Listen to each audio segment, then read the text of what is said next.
Video को like कर दीजिए। और दोस्तों स्टार्ट हो चुका है आज का ये सेशन। हमारे जितने भी साथी हैं और जिन्होंने अभी तक वीडियो को लाइक नहीं किया है वो जल्दी से लाइक करो और दोस्तों शेयर कर दो अपने मित्रों तक। और सेल्फ स्टडी क्लासेस ऐप को डाउनलोड कर लो। ये सेल्फ स्टडी क्लासेस ऐप है दोस्तों, इसको आप डाउनलोड जरूर कर लें, ठीक है। और आपको बता दें कि यहाँ पर आपके लिए हिंदी साहित्य का ऐप, स्पेशल ऐप बनवाया गया केवल हिंदी साहित्य के लिए। तो जिनको भी दोस्तों हिंदी साहित्य का ऐप डाउनलोड करना है वो हिंदी साहित्य का ऐप भी डाउनलोड कर लें, ताकि हिंदी साहित्य का भविष्य में जो भी आपका मटेरियल हो वो दोस्तों आपके लिए बहुत ही उपयोगी हो, ठीक है। तो हिंदी साहित्य का ऐप है, नीचे सेल्फ स्टडी क्लासेस ऐप की लिंक दी गई है। और ये हिंदी साहित्य के लिए अगर आप यूपीएलटी के एग्जाम की तैयारी कर रहे हैं या टीजीटी पीजीटी की तैयारी कर रहे हैं तो तैयार हो जाइए। ये दोस्तों आपके लिए सेशन चल रहा है, इसका न्यू बैच 1 दिसंबर से स्टार्ट हो रहा है। इसकी प्राइस अभी 1100 है। 1 दिसंबर के बाद इसी कोर्स की प्राइस आपको 2400 रुपए देनी होगी, ठीक है। तो जिन भी साथियों को एडमिशन लेना है जल्दी करें और self study classes app download कर लें। और जिनको पीडीएफ कोर्स लेना है वो दोस्तों सेल्फ स्टडी क्लासेस में जाएं। ये आदिकाल से नई कविता की पूरी पीडीएफ कोर्स यानी कि पद्य साहित्य आपका ये पीडीएफ कोर्स आप दोस्तों ये पीडीएफ नोट्स खरीद सकते हैं मात्र 1600 रुपए में, ठीक है। इसको आप परचेस कर सकते हैं, प्रिंट आउट भी इसका निकलवा सकते हैं, ठीक है। ये कोर्स आपके लिए लॉन्च हो चुके हैं। अब अपन ने कल वहां तक यहां तक पढ़ लिया था। आचार्य शुक्ल के अनुसार अपन ने देखा था कि हिंदी साहित्य का आविर्भाव प्राकृत की अपभ्रंश अवस्था से माना जाता है। लेकिन आज आपको यहां से बताना अपभ्रंश के प्रथम महाकवि कौन थे। अपभ्रंश के प्रथम महाकवि कौन थे, ये क्वेश्चन है आपका। फटाक से बताएंगे। एक बार लाइक जरूर कर देना सभी मित्र मिलकर के और अपने मित्रों तक शेयर जरूर कर देना। अपभ्रंश के प्रथम महाकवि आपको बताना है। प्रश्न आपका बहुत अच्छा है। 67 का उत्तर आपको बताना है और उस ग्रंथ का नाम भी बताना है जो इनका महाकाव्य है। तो यहां पर सीधा आंसर आपका जा रहा है कि सर अपभ्रंश के महाकवि है कौन, स्वयंभू, ठीक है। बी नंबर, इनके ग्रंथ का नाम क्या है, इनके ग्रंथ का नाम है दोस्तों पयोमचर्यु। क्या है, पयोमचर्यु, ठीक है। पयोमचर्यु है ये दोस्तों राम काव्य पर आधारित ग्रंथ है। इसे जैनी रामायण भी कहा जाता है, ठीक है। ये याद रख लेना। स्वयंभू को हिंदी का प्रथम कवि किसने माना, तो माना है राम कुमार वर्मा ने, ठीक है। आचार्य शुक्ल ने किस साहित्य को सांप्रदायिक शिक्षा मात्र कहकर वीर गाथा काल में सम्मिलित नहीं किया था, किंतु हजारी प्रसाद द्विवेदी ने उसे आदिकाल में स्वीकार कर लिया। तो ये आपको बताना है प्रश्न क्रमांक 68 का आंसर। जल्दी से बताइए और एक बार लाइक कर दीजिए। 68 में आचार्य शुक्ल ने किस साहित्य को सांप्रदायिक शिक्षा मात्र कहकर वीर गाथा काल में सम्मिलित नहीं किया था, किंतु हजारी प्रसाद द्विवेदी ने उसे आदिकाल में स्वीकार कर लिया। तो आपको चयन करना है। सभी लोग बताएं प्रश्न क्रमांक 68 में, और 68 का सीधा आंसर जा रहा है। बताएं उत्तर क्या हो जाएगा। डीआर किशोरी लाल जी, उत्तर होगा कि सर सिद्ध नाथ और जैन साहित्य को स्वीकार नहीं किया था शुक्ल ने, जबकि आचार्य हजारी प्रसाद द्विवेदी ने इन सभी को स्वीकार किया। आपका उत्तर डी बिल्कुल सही है। D number, very good answer, बहुत बढ़िया। क्वेश्चन की ओर बढ़ते हैं। अगला क्वेश्चन यहां पर देखते हैं। हिंदी साहित्य से तात्पर्य है, क्या तात्पर्य है बताइए। तंत्र मंत्र आदि द्वारा सिद्धि प्राप्त कराने वाला साहित्य, सिद्ध साहित्य से, सिद्ध साहित्य से, ठीक है। सिद्ध साहित्य से आपको बताना है, ठीक है। तो सिद्ध साहित्य से क्या तात्पर्य है, तंत्र मंत्रादि द्वारा सिद्धि प्राप्त कराने वाला साहित्य, सिद्धि प्राप्त कवियों का साहित्य, सिद्ध धर्म का सैद्धांतिक साहित्य, या फिर वज्रयान परंपरा के सिद्ध आचार्यों द्वारा रचित साहित्य। आपको बताना है और एक बार जल्दी से लाइक करना है अपने मित्रों को। बताएं 69 का उत्तर। 69 में सिद्ध साहित्य से तात्पर्य आपको बताना है और बहुत बढ़िया आंसर आ गया 69 का। सही आंसर बताया है डी नंबर।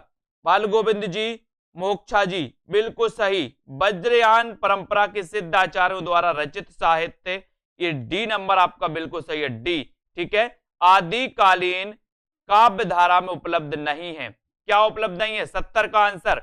और इसका एक पूरा का पूरा दोस्तों आपका एक वीडियो आएगा, जितने भी पार्ट हमने आपको पढ़ाए हैं पूरे पार्ट का एक वीडियो आपको आएगा, उस वीडियो को सभी लोग देख लेना। उसमें आपके प्रश्नोत्तर भी जे ऐड रहेंगे, उसमें आपका विस्तृत भी होगा। ठीक है, तो यहाँ पर आपको बताना है कि आदिकालीन काव्यधारा में उपलब्ध नहीं है, तो क्या उपलब्ध नहीं है? 70 का आंसर, और 70 में सीधा आंसर हो जाएगा सिख साहित्य। क्या नहीं है उपलब्ध? सिख साहित्य उपलब्ध नहीं है। ठीक है, बाकी सिद्ध है, जैन है, नाथ है। आपका उत्तर सही चला गया, सी नंबर। सी नंबर, बहुत बढ़िया बीनू पांडे जी। संधा भाषा का अर्थ क्या है? संधा भाषा का अर्थ क्या है? प्रश्न क्रमांक 71 का आंसर। 71 का आंसर आपको बताना है, सभी लोग बताएंगे। और दोस्तों अपना कवियों के ऊपर से पीडीएफ बनाओ प्रतियोगिता अपनी चल रही है, कवियों के ऊपर से। अब ठीक है, हम आपको बताएंगे कवियों के ऊपर से आपको बनाना है। संधा भाषा का अर्थ क्या है ये आपको बताना है। अंतः साधनात्मक अनुभूतियों का संकेत करने वाली प्रतीक भाषा, कर्कश शब्दों में युक्त प्राकृत भाषा, मधुर शब्दों से युक्त पाली भाषा, तत्सम शब्दों से युक्त प्राकृत भाषा। 71 संधा भाषा से तात्पर्य क्या है? तो यहां पर सभी का उत्तर आया है कि सर अंतः साधनात्मक अनुभूतियों का संकेत करने वाली प्रतीक भाषा, यानी कि ये बिल्कुल सही है। बहुत बढ़िया सरबजोत जी, रितु जी।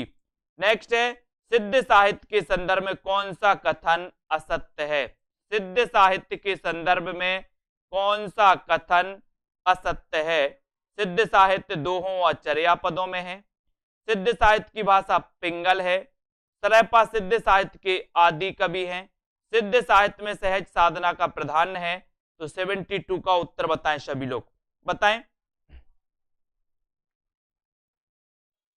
बताइए। हाँ, प्रश्न क्रमांक 72 का आपको यहां पर लिखना है कि सिद्ध साहित्य के संदर्भ में कौन सा कथन असत्य है। असत्य कथन आपको बताना है।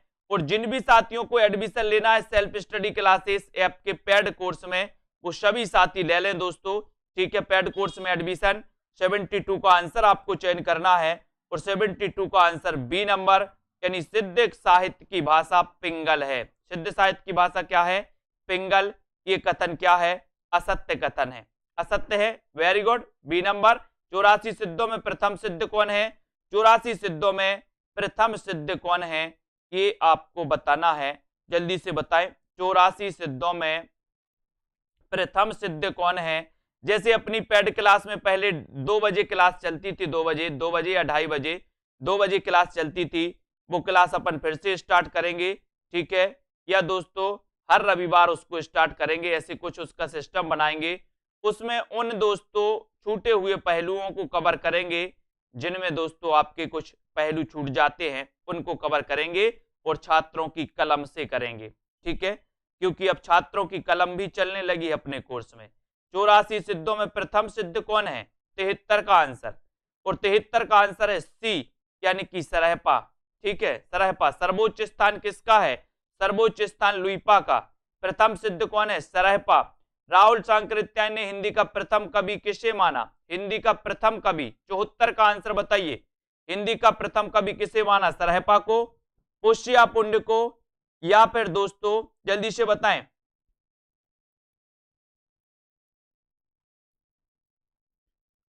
सरहपा को। राहुल सांकृत्यायन को हिंदी का प्रथम कवि किसने माना है? 74 का आंसर बताना है, और आपका उत्तर है सरहपा को। ठीक है, किसे माना है राहुल सांकृत्यायन ने हिंदी का प्रथम कवि? सरहपा को। ठीक है, तो आपका 74 का 1 नंबर राहुल सांकृत्यायन पूछा गया है। स्वयंभू कौन लिख रहा है ये? कुसुम जी सी क्यों लगा रही हो? अच्छा, 75 का बी भी लगा दिया लोगों ने। कि अधिकांशतः साहित्यकारों के अनुसार हिंदी का प्रथम कवि कौन है? बताइए बाल गोविंद जी। 75 का आंसर बताना है। अधिकांश साहित्य इतिहासकारों के अनुसार हिंदी का प्रथम कवि कौन है? कि 75 का उत्तर आपको बताना है। 75 में सही उत्तर क्या होगा? 75 का आंसर। 75 का 1 दिसंबर से अपनी सारी क्लास में व्यवस्थित होंगी, और 1 दिसंबर से अपनी न्यू बैच भी स्टार्ट हो जाएगा। ठीक है, और 1 दिसंबर से कोर्स की फीस भी 2400 हो जाएगी दोस्तों। ठीक है, अब आपकी बहुत हो गई कम कम। ठीक है, और अधिकांश साहित्य इतिहासकारों के अनुसार हिंदी का प्रथम कवि Sarahapa, B number. Very good. Shalibhadra सूरीकृत भरतेश्वर बाहुबली रास को हिंदी की प्रथम रचना किसने माना है? भरतेश्वर बाहुबली रास को। प्रश्न क्रमांक 76 में बताइए। आराध्या जी, अनुका जी बालिया। प्रश्न क्रमांक 76 में आपको चयन करना है। सेल्फ स्टडी क्लासेस ऐप की लिंक नीचे दी है, उस लिंक को आप लोग दोस्तों क्लिक करके उस लिंक से आप लोग जुड़ सकते हैं। और 76 में भरतेश्वर बाहुबली रास को हिंदी की प्रथम रचना माना गणपति चंद्रगुप्त ने। गणपति सी नंबर, बुद्धि के देवता हैं, ठीक है, तो ये सी नंबर आपका सही है। भरतेश्वर बाहुबली रास हिंदी की प्रथम रचना। श्रापकाचार के रचयिता कौन है? श्रापकाचार के रचयिता बताना है रुद्र प्रताप जी। हिंदी की प्रथम रचना श्रापकाचार के रचनाकार कौन है? 77 श्रापकाचार के रचनाकार कौन है? सबरपा, अद्वय वज्र, चरपटनाथ या फिर देवसेन। हिंदी की प्रथम रचना श्रापकाचार के रचनाकार कौन है? ये बढ़िया क्वेश्चन आपसे पूछा गया है। क्या हो जाएगा? श्रापकाचार जैन ग्रंथ है। श्रापकाचार हिंदी की प्रथम रचना मानी जाती है। 933 रचना काल माना जाता है इसका, और इसके रचनाकार कौन है? देवसेन। ठीक है, यानी कि आपका जो डी नंबर है वो बिल्कुल सही है। पुष्या पुण्य को हिंदी का प्रथम कवि किसने? पीजीटी में पूछा गया क्वेश्चन था 78। पुष्या पुण्य को हिंदी का प्रथम कवि किसने माना? किसने माना बताइए। प्रश्न क्रमांक 78 का बताइए,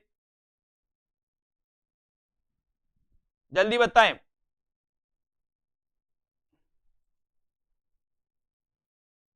सभी को बताना है। प्रदीप शर्मा जी, अत्याचार हो रहा है क्या आपके? पुष्या पुण्य आपको बताना है, सभी लोग बताएं। पुष्या पुण्य को हिंदी का प्रथम कवि किसने माना? 78 का आंसर 78 का आंसर और उत्तर होता है ए, यानी कि शिव सिंह सेंगर। ये नंबर आपका बिल्कुल सही है, ये नंबर राइट। देवसेन का एक अन्य ग्रंथ कौन सा है? देवसेन का एक अन्य ग्रंथ कौन सा है? चर्यापद, दव्य साहब पयास, दोहा कोश या बोध गान ओ दोहा। तो 79 का आंसर, और 79 में सभी बताएंगे कि देवसेन का एक अन्य ग्रंथ कौन सा है। जल्दी से बताइए। प्रश्न क्रमांक अर्चना चतुर्वेदी जी, व्हाट्सएप पर आना, व्हाट्सएप पर पूछ लेना, ठीक है। देवसेन का एक अन्य ग्रंथ कौन सा है? तो अन्य ग्रंथ बताना। बहुत बढ़िया क्वेश्चन है। 79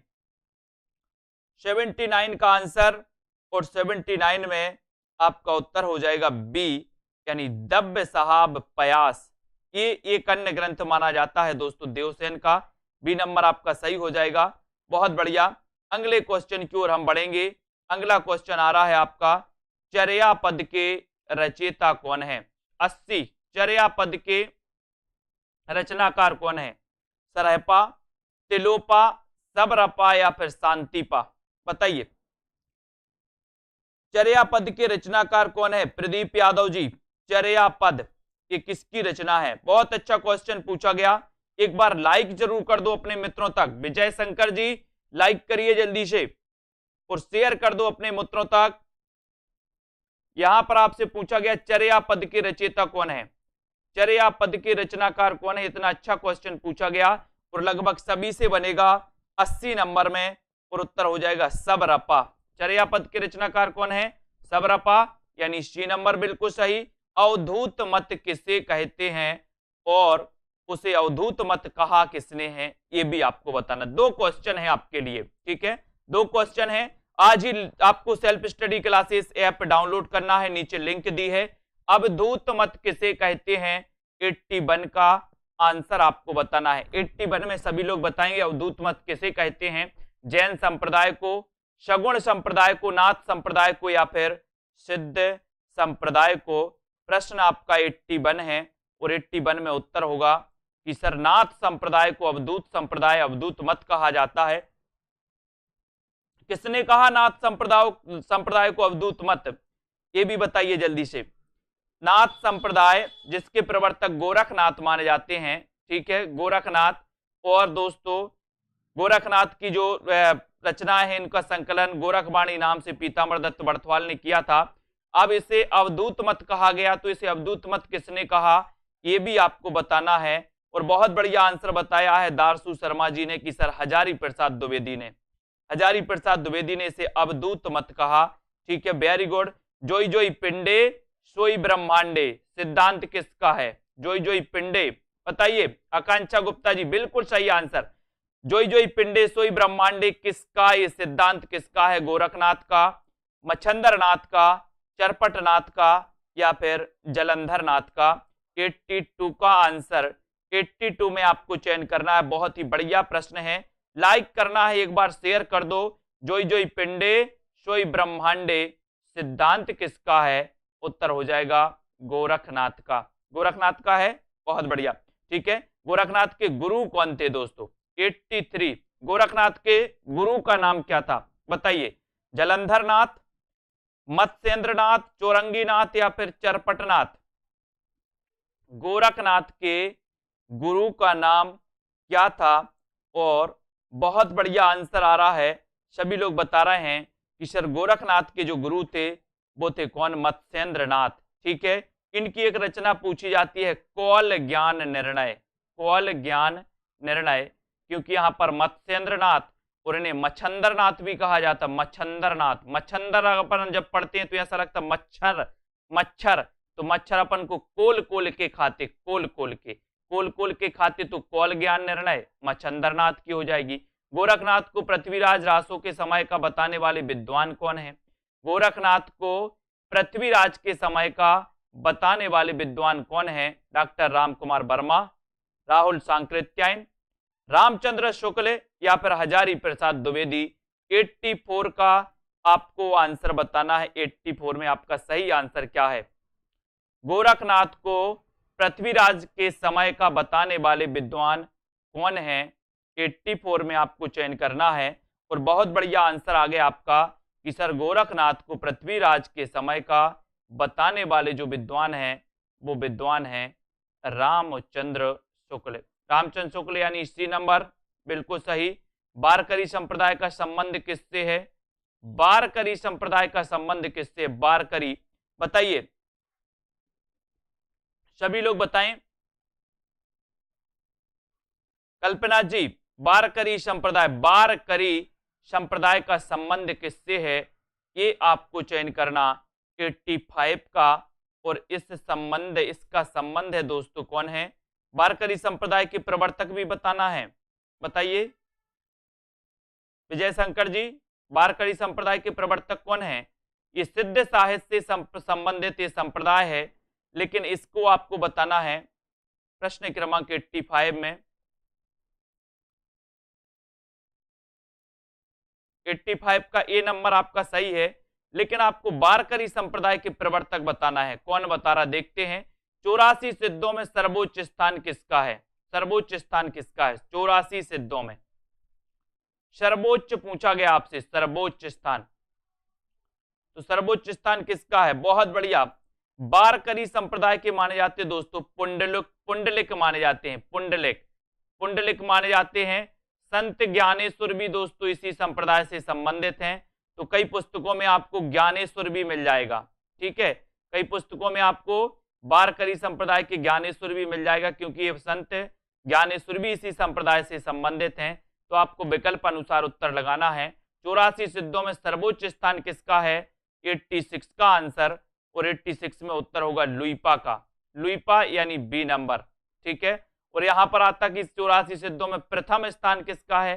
तो प्रथम स्थान में सरहपा हो जाता, प्रथम स्थान सरहपा का, सर्वोच्च स्थान लुइपा का, क्योंकि सर्वोच्च लुइपा क्या थे? बहुत ही प्रकांड विद्वान थे। ठीक है, सिद्ध कवियों की भाषा को संधा नाम किसने दिया? बहुत बढ़िया क्वेश्चन है।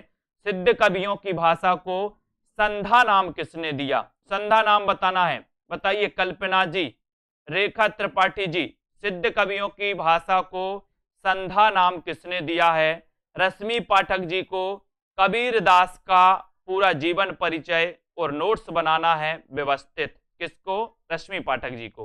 ठीक है, सिद्ध कवियों की भाषा को संधा नाम किसने दिया? 87 का आंसर, 87 का बताना है। होमवर्क भी आपको मिलता जाएगा, आप लोग लिखते जाना। सिद्ध कवियों की भाषा को संधा नाम किसने दिया है? 87 का आंसर।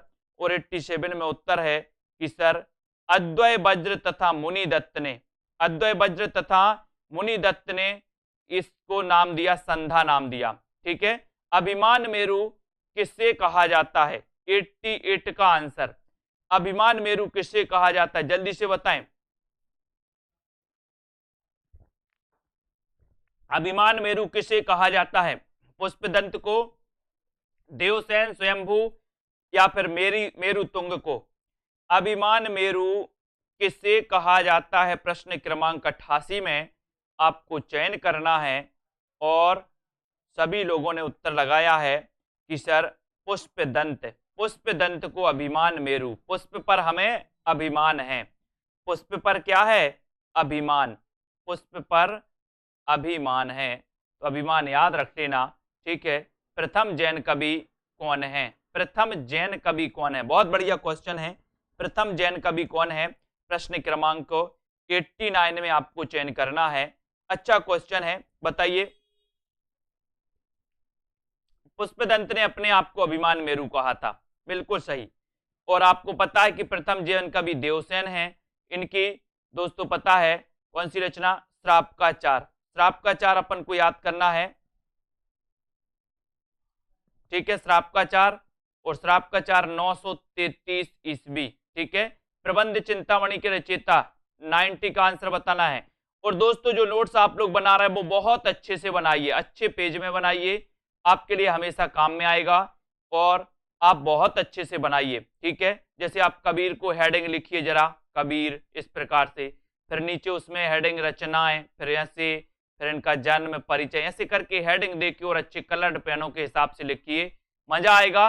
प्रबंध चिंतामणि, अपन को प्रबंध करना है काय का? मेरु का, मेरु का, तो मेरु तुंग, ठीक है। मेरु तुंग बी नंबर आपका सही हो जाएगा। कुमारपाल प्रतिबोध के रचनाकार कौन है? ये क्वेश्चन आता है, ये कुमारपाल प्रतिबोध, बताएं। ये शायद दोस्तों टीजीटी में रचना पूछ ली गई थी, कुमारपाल प्रतिबोध। इसके रचनाकार कौन है? प्रश्न क्रमांक 91, और 91 में आपका सीधा आंसर कुमारपाल प्रतिबोध, ये किसकी रचना है? तो उत्तर हो जाएगा कि सर ये सोमप्रभ सूरी की है। कि हमने कई बार आपको बताया है कि आजकल कुमार लोग क्या कर रहे हैं, यानी कि कुमार यानी कि कुमारे सोमरस का यूज ज्यादा कर रहे हैं। सोमरस समझते हो? सोमरस, कुमार लोग सोमरस का यूज ज्यादा कर रहे, तो कुमार से कुमारपाल और सोम से सोमप्रभ सूरी। अपभ्रंश में दोहा काव्य का आरंभ माना जाता है, बताइए कब से माना जाता है? जो इंदुकृत परमात्म प्रकाश तथा योगसार से, राम सह कृत पाहोड़ दोहा से, सरहपा कृत दोहा कोश से, ढोला मारूरा दोहा से, किससे माना जाता है? अपभ्रंश में दोहा काव्य का आरंभ माना जाता है, तो किससे माना जाता है? 92 का आंसर, और 92 में आपका उत्तर होगा कि सर अपभ्रंश में दोहा काव्य का जो आरंभ माना जाता है वो जो इंदुकृत परमात्म प्रकाश तथा योग सार से, परमात्म प्रकाश तथा योग सार से माना जाता है। यानी कि आपका 1 नंबर जो है वो बिल्कुल सही है, ये number right answer, very good. यहां पर आते हैं अगले क्वेश्चन की ओर बढ़ते हैं। आपका क्वेश्चन है रेवंत गिरिरास के रचयिता कौन है? रेवंत गिरिरास ये किसकी रचना है? सभी लोग बताएंगे। रेवंत गिरिरास के रचनाकार उद्योतन सूरी, जिनप्रभ सूरी, सोमप्रभ सूरी, या फिर विजय सेन सूरी? प्रश्न क्रमांक 93 में सभी लोग एक बार लाइक जरूर कर दें। रेवंत गिरिरास के रचनाकार कौन है? 93 का उत्तर आपको चयन करना है, लाइक कर देना है, एक बार शेयर कर देना। Self study classes app download कर लो, नीचे लिंक दी गई है। और कुसुमलता जी जल्दी से बताना है रेवंत गिरी, और रेवंत गिरी, गिरी यानी पर्वत, और पर्वत पर अपन को क्या प्राप्त करनी? विजय, विजय प्राप्त करनी, तो विजय सेन सूरी, विजय सेन सूरी यानी डी नंबर आपका बिल्कुल सही है, 93 का आंसर, ठीक है। पर्वत गिरी पर हमें विजय प्राप्त करनी, तो विजय सेन सूरी, डी नंबर। अपभ्रंश के भाषिक और व्याकरणिक रूप का स्पष्ट और सुव्यवस्थित विवेचन किसने किया? किसने किया बताएं। 94 का आंसर सभी लोग बताएंगे। अपभ्रंश के भाषिक और व्याकरणिक रूप का स्पष्ट और सुव्यवस्थित विवेचन करने वाले विद्वान कौन है? 94 का चयन करना है। और आपको पता है कि सर अपभ्रंश के जो वैयाकरण हैं वो कौन है? हेमचंद्र। हेमचंद्र हैं, इन्हें क्या कहा जाता है बताइए? हेमचंद्र। ए नंबर आपका सही है, 1 नंबर राइट आंसर हो जाएगा। हेमचंद्र के बारे में एक अच्छी उक्ति प्रसिद्ध है, एक अच्छा प्रश्न आता है, वो कौन सा है बताओ? हेमचंद्र सिद्ध हेमचंद्र या शब्दानुशासन। सिद्ध हेमचंद्र शब्दानुशासन के रचनाकार कौन है? तो केवल आपसे कभी कभी शब्दानुशासन भी पूछा जाता है, तो शब्दानुशासन हेमचंद्र आपका बिल्कुल सही होगा। ठीक है, क्योंकि हेमचंद्र को अपन होमचंद्र पढ़ते और होम पर आप शब्दों का अनुशासन करते कि नहीं? आपके पापा घर पे हैं तो आप चिल्ला के नहीं बोल सकते, आप गाली गलौच नहीं कर सकते, डर रहता पापा हैं। तो होमचंद्र पर हम क्या करते? शब्दों का अनुशासन करते हैं। ठीक है, आसगु, आसगु या आशोक कवि की रचना कौन सी है? प्रश्न क्रमांक 96 का आंसर आपको चयन करना है। आशोक कवि की रचना कौन सी है? सभी लोग बताएंगे। बहुत ही अच्छा क्वेश्चन है लाली जी, 96 का आंसर राइट बताना है। आशोक कवि की रचना कौन सी है? बहुत बढ़िया क्वेश्चन है, और लाइक कर देना। अपभ्रंश का पाणिनि कहा जाता है कि प्राकृत का पाणिनि। यहां पर 96 का आंसर, 96 में आपका उत्तर होगा सी, यानी कि आपका जो सी है चंद्र वाला रास, चंदन वाला, ये चंद्र वाला नहीं है, चंदन वाला रास है, चंदन वाला रास। सी नंबर आपका सही होगा। ठीक है, वेरी गुड। नायिकाओं का नक्सिक वर्णन मिलता है दोस्तों, ये क्वेश्चन आपके क्वेश्चन में पूछा गया था। 97 का आंसर, उत्तर थोड़ा सा गड़बड़ था इसका। इसका दोस्तों 7 नायिकाओं के नक्सिक वर्णन का वो मिलता है, ये क्वेश्चन आया था। ये क्वेश्चन थोड़ा सा बढ़ा दिया था उन्होंने, नायिकाओं का नक्सिक वर्णन किसमें मिलता है, ये क्वेश्चन आया था आपके टीजीटी एग्जाम में। ठीक है, थोड़ा सा क्वेश्चन को घुमा दिया गया था, लेकिन आपका उत्तर यहां पर क्या होना था? क्या होना था? आपका उत्तर होना था कि रोड़ाकृत राउल बेल, रोड़ाकृत राउल बेल, यानी डी नंबर आपका सही है। इस क्वेश्चन को थोड़ा घुमा दिया गया था, क्वेश्चन यही था। ठीक है, ये राउल बेल में नायिकाओं के नक्सिक वर्णन की परंपरा दोस्तों इसमें मिलती है। ठीक है, और यहाँ पर नक्सिक वर्णन की परंपरा भी यहीं से प्रारंभ होती है, राउल बेल से, रोड़ाकृत। ठीक है, इसको याद कर लेना है, राउल बेल। यहाँ पर डिंगल का सबसे पहले प्रयोग मिलता है, तो किसमें मिलता है? 98 का आंसर बताना है मनोरमा यादव जी। 98 डिंगल का सबसे पहले प्रयोग मिलता है राजा बांकीदास कृत को कवि 32 में, ज्योतिषोर कृत वर्ण रत्नाकर में, अब्दुल रहमान कृत संदेश रासक में, या कुशल लाभ कृत ढोला मारूला दुहा में। प्रश्न क्रमांक 98 का आंसर सभी लोग बताएंगे, और एक बार वीडियो को लाइक जरूर करना। और दोस्तों जिन भी साथियों को एडमिशन लेना है सेल्फ स्टडी क्लासेस ऐप जरूर डाउनलोड कर लेना। ठीक है, 98 का आंसर आपको चयन करना, और 98 में आपका उत्तर है कि डिंगल का सबसे पहले जो प्रयोग मिलता है वो राजा बांकीदास कृत कुकवि 32 में, ए नंबर कुकवि 32 में मिलता है। 1 नंबर आपका बिल्कुल सही है। ठीक है, राजा बांकीदास कृत कुकवि 32 में इसका उल्लेख मिलता है। सिद्ध सेन कृत बिलास बई कहा किस कोटि का काव्य है? 99 सिद्ध सेन कृत बिलास बई कहा किस कोटि का काव्य है? कृष्ण काव्य है, वीर काव्य है, भक्ति काव्य है, या फिर प्रेम काव्य है? तो ऐसे कितने साथी हैं जिन्होंने सेल्फ स्टडी क्लासेस को ऐप को डाउनलोड नहीं किया अभी तक? बताएं। अनीता मौर्य जी, प्रमोद सैनी बताइए, सिद्ध सेन कृत बिलास बई कहा किस कोटि का काव्य है? 99 में आपको पूछा गया, और 99 में प्रेम कथा काव्य है। सी नंबर प्रेम कथा काव्य है, सी आपका बिल्कुल सही है। रोमांटिक महाकाव्य है, तो कौन सा है रोमांटिक महाकाव्य? धनपाल कृत भविष्यत कहा, रोड़ाकृत राउल बेल, अब्दुल रहमान कृत संदेश राहक, या फिर दोस्तों दामोदर कृत उक्ति व्यक्ति प्रकरण। रोमांटिक महाकाव्य कौन सा है? ये आपका 100 नंबर का उत्तर आपको चयन करना है। 100 में आपका राइट आंसर क्या हो जाएगा? रोमांटिक महाकाव्य आपसे पूछा गया, और उत्तर होगा कि सर धनपाल कृत भविष्यत कहा। ये क्या है? ये क्या है? रोमांटिक काव्य है, यानी कि आपका 100 नंबर, क्योंकि आप धन भी क्या करते हो? भविष्य के लिए आप धन का संचय करते हो, तो धन से धनपाल कृत भविष्यत कहा। कभी कभी ऐसा पूछा जाता है कि दोस्तों भविष्यत कहा के रचनाकार कौन है, तो आपको बताना है धनपाल। ठीक है, और ये धन का अर्जन करते हैं, हम बोले सर बड़े रोमांटिक तरीके से करते हैं। रोड़ा की राउल बेल, अब्दुल रहमान की संदेश राशक, संदेश भेजना अब दूर नहीं। दामोदर कृत उक्ति, उक्तियों में दम होता है कि नहीं होता? उक्तियों में जो प्राचीन काल की परंपराओं की उक्तियां अपन पढ़ते हैं, उन उक्तियों में क्या होता है? दम होता है। दम होता कि नहीं होता? होता है ना? ये आपने सुना होगा, कई अपना काम बनता और भाड़ में जाए जनता, उक्ति है ये पहले पारी। व्यक्ति क्या करते हैं, आज का आदमी ऐसा ही है दोस्तों, क्या है कि आपके साथ वो जब तक आपके साथ रहेगा, जब तक आप उसका क्या करते रहोगे? साथ देते रहोगे। आप एक गलती करके देखो, आप एक गलती करके देखो, आप क्या हो जाओगे? आप आउट हो जाओगे, आउट, बाहर, उस आदमी के दिमाग से निकल जाओगे। ठीक है, तो ये दामोदर कृत उक्ति व्यक्ति प्रकरण, इसको याद कर लेना। ऐतिहासिक चरित्र काव्य बताना है, कौन सा है? ऐतिहासिक चरित्र काव्य 101 का उत्तर और बी है कीर्ति लता। कीर्ति लता, इसे दोस्तों ऐतिहासिक चरित्र काव्य बी नंबर, बी नंबर आपका बिल्कुल सही है, ऐतिहासिक चरित्र काव्य। ठीक है, ऐतिहासिक चरित्र काव्य कीर्ति लता। और इसको विद्यापति ने क्या कहा था? कहानी कहा था, कहानी। भाषा क्या है इसकी?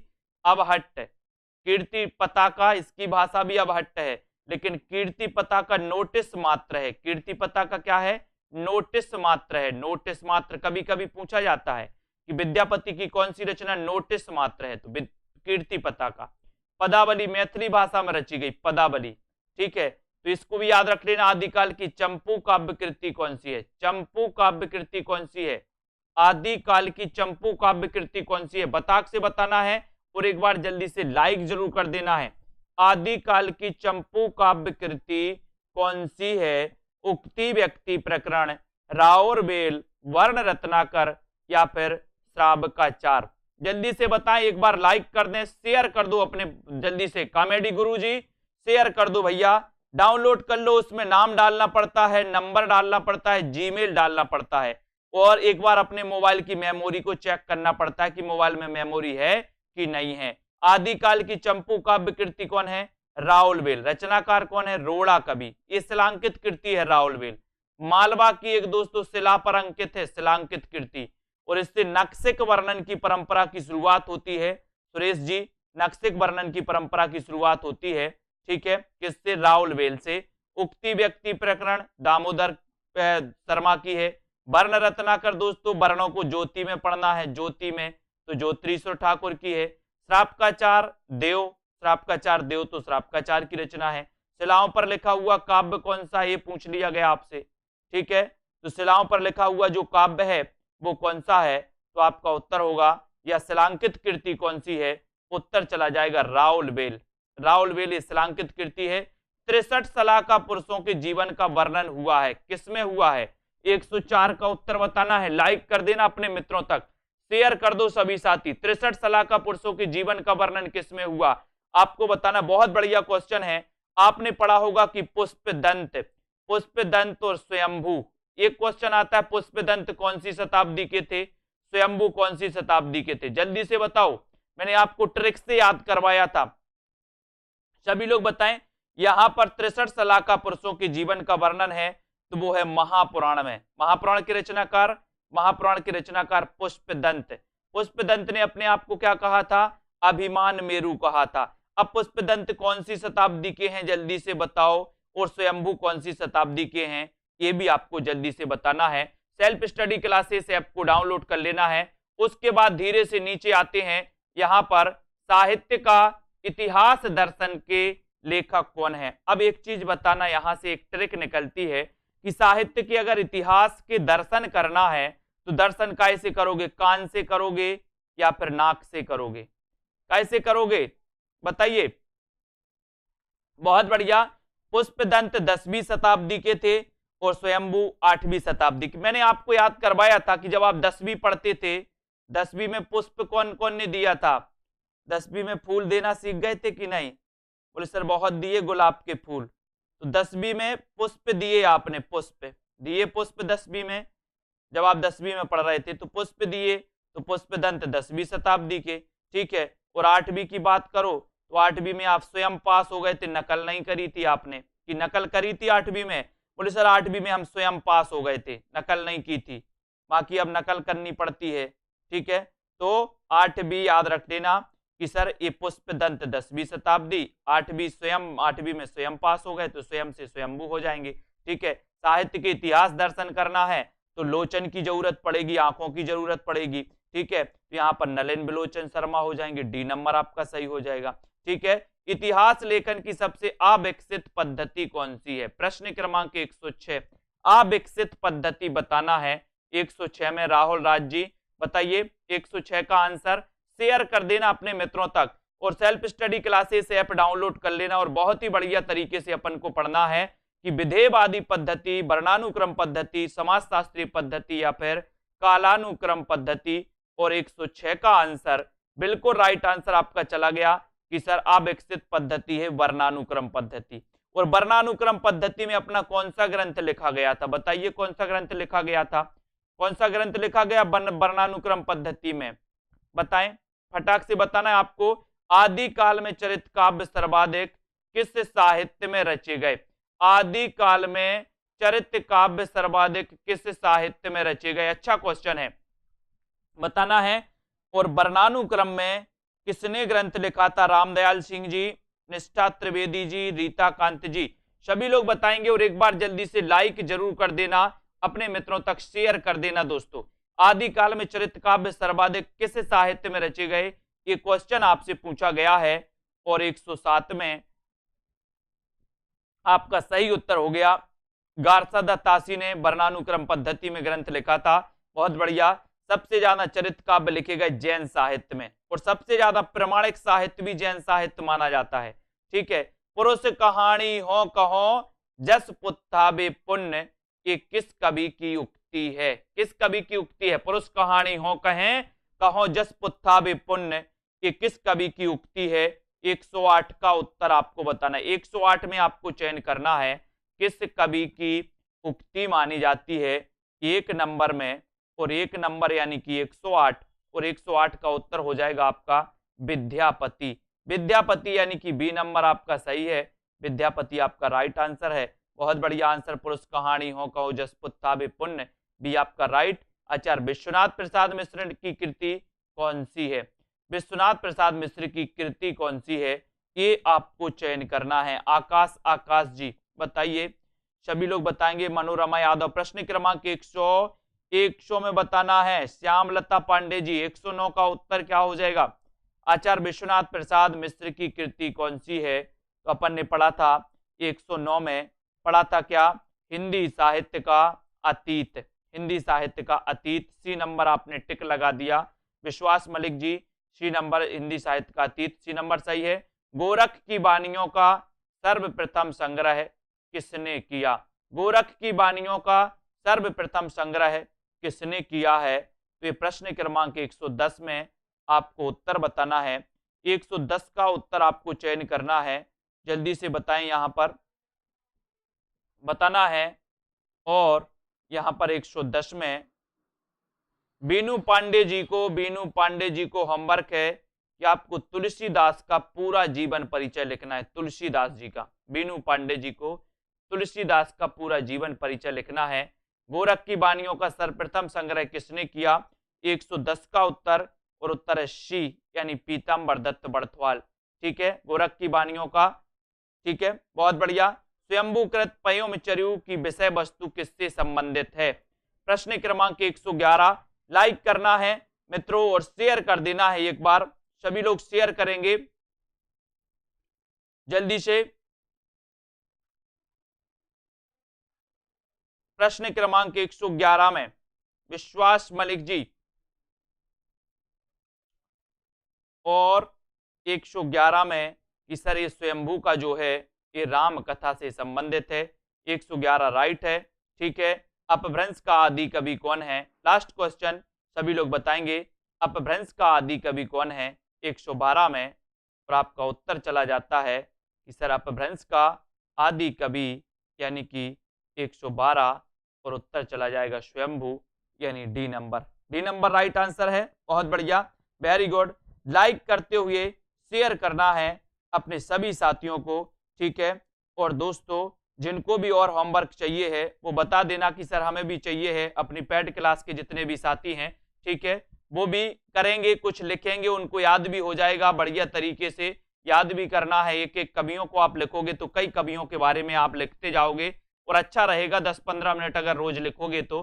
सेल्फ स्टडी क्लासेस ऐप को डाउनलोड कर लो, नीचे लिंक दी गई है, ठीक है। ये हिंदी साहित्य का ऐप है, आप प्ले स्टोर से इसको सर्च कर सकते हो, दारसू शर्मा जी, ठीक है। यूपीएलटी ग्रेड एग्जाम दोस्तों आपका आने वाला है, टीजीटी पीजीटी अगर कोई एग्जाम आपके बीच में आते हैं तो इसके लिए आप दोस्तों 1100 में एडमिशन ले सकते हैं अभी दिसंबर तक, ठीक है। और ये पद्य साहित्य का पूरा दोस्तों हिंदी नोट्स जिनको खरीद परचेस करना है आदिकाल से नई कविता के, वो पीडीएफ नोट्स परचेस कर सकते हैं यूपीएलटी टीजीटी पीजीटी आरपीएससी एग्जाम के लिए, ठीक है, ऐप में जाकर के। तो बहुत बढ़िया, धन्यवाद सभी साथियों को, ठीक है। पिंकी जी और रागिनी वर्मा जी पेड के कोर्स से हैं, रागिनी वर्मा जी, कल्पना जी, ठीक है। तो रागिनी वर्मा जी आपको लिखना है सूरदास जी के बारे में, सूरदास जी के बारे में लिखिए, और बिल्कुल ठीक है, सूरदास जी के बारे में लिखिए, बहुत बढ़िया। सौरभ वर्मा जी आपको लिखना है, सौरभ वर्मा जी आपको जयशंकर प्रसाद के बारे में लिखना है, जयशंकर प्रसाद, ठीक है, जयशंकर प्रसाद के बारे में लिखिए आप, बहुत बढ़िया, धन्यवाद। कॉमेडी गुरु कुमकुम जी, जसवर सिंह जी, माया राम जी, आकाश आकाश जी, बिल्कुल आप निराला जी के बारे में लिखिए, आकाश आकाश, निराला जी के बारे में लिखना है, आकाश आकाश जी, बहुत बढ़िया, धन्यवाद सभी साथियों के लिए। पढ़ते रहिए अर्शदीप जी, ठीक है, जतिंदर कौर जी, जसवंत सिंह जी, जसवंत जी बहुत बढ़िया, कुमारी हेमा जी, पिंकी जी, दारसू, विवेक जी, लवली ठाकुर जी, अर्शदीप, सौरभ वर्मा जी, सभी साथियों को धन्यवाद, ठीक है, जय हिंद।